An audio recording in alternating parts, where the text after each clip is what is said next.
प्रेम असणं पुरेसं आहे का? की ते बोलणंही गरजेचं आहे? काही लोक खूप प्रेम करतात, पण कधीच बोलून दाखवत नाही. त्यांना वाटतं त्याला समजेल. पण न बोललेलं प्रेम हळूहळू जड होत जातं.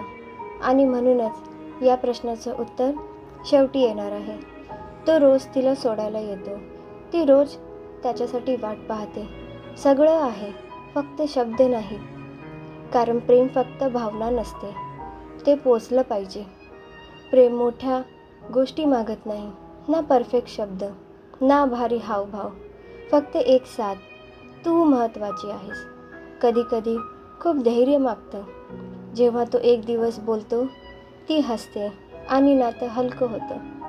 कारण व्यक्त केलेलं प्रेम नात्याला सुरक्षित करतं. प्रेम व्यक्त न केल्यास ते टिकत नाही, ते फक्त सवय बनतं.